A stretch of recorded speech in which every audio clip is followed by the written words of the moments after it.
और अब देखते हैं महाराष्ट्र की विकास गाथा पर हमारी ये खास रिपोर्ट।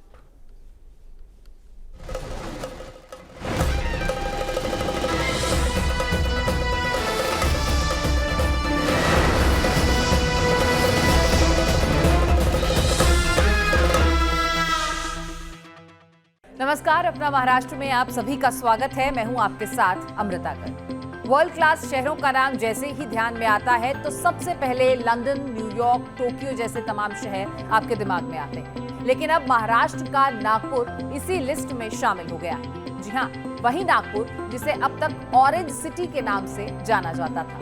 नागपुर में बना डबल डेकर फ्लाईओवर इस शहर की सबसे बड़ी उपलब्धि बन गया है। नागपुर का नाम Guinness book of world records में भी दर्ज हो चुका है। वैश्विक स्तर पर नागपुर को पहचान कामठी रोड पर बने डबल डेकर मेट्रो फ्लाईओवर की वजह से मिली। शहर को मिला वर्ल्ड रिकॉर्ड का सम्मान रामगिरी में आयोजित कार्यक्रम में मुख्यमंत्री देवेंद्र फडणवीस की मौजूदगी में दिया गया। क्या कुछ खास है इस फ्लाईओवर में, ये भी बताते हैं आप। कामठी रोड पर बना डबल डेकर वायाडक्ट 5 किलोमीटर से ज्यादा लंबा है। सिंगल कॉलम पिलर पर बना ये दुनिया का सबसे लंबा डबल डेकर फ्लाईओवर है। इससे पहले छत्रपति नगर का 3.2 किलोमीटर लंबा डबल डेकर फ्लाईओवर वैश्विक पहचान पा चुका है।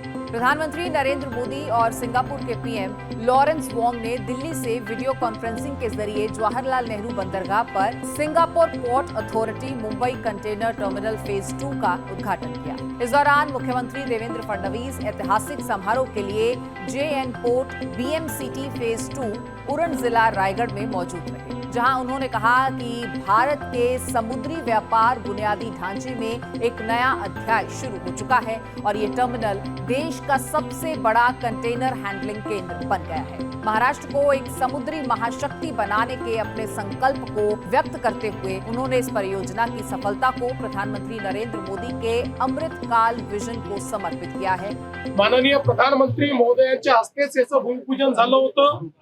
आज त्यांच्याच हस्ते याचं उद्घाटन झालेलं आहे। महाराष्ट्राच्या अर्थव्यवस्थेला एक मोठा बूस्ट या टर्मिनलच्या माध्यमातून होणार आहे।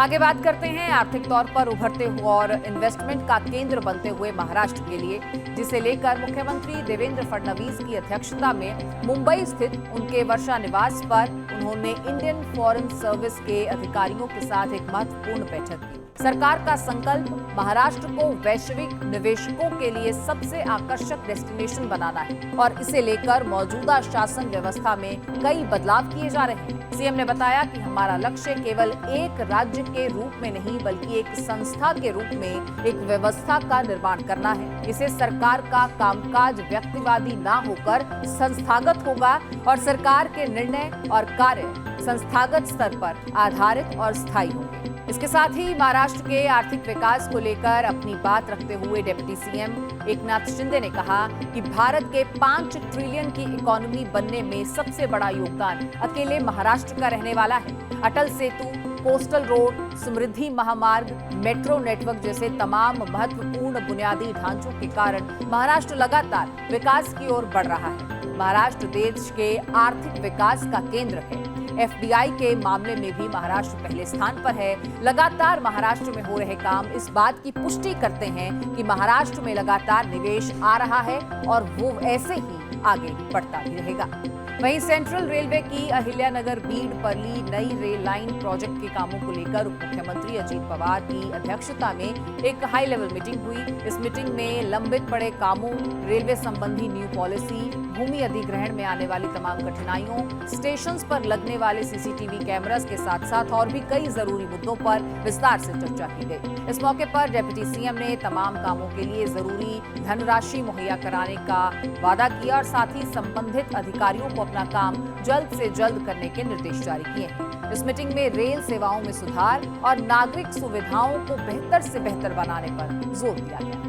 मुख्यमंत्री देवेंद्र फडणवीस ने स्पेस एक्स स्टार लिंक की वाइस प्रेसिडेंट और सीनियर डायरेक्टर लॉरेन ड्रेयर के साथ एक जरूरी बैठक की। इस मीटिंग में भारत और महाराष्ट्र में स्टार लिंक के विकास की योजनाओं पर खासा चर्चा की गई। स्पेस एक्स सैटेलाइट इंटरनेट एक क्रांतिकारी बदलाव लाएगा, डिजिटल खाई को पाटेगा और हमारे दूरस्थ तमाम इलाकों में शिक्षा, स्वास्थ्य सेवा और अवसरों को और बढ़ावा देगा।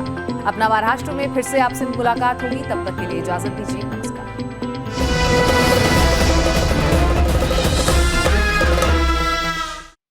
और रुकते हैं यहाँ पर एक बहुत छोटे से ब्रेक के लिए।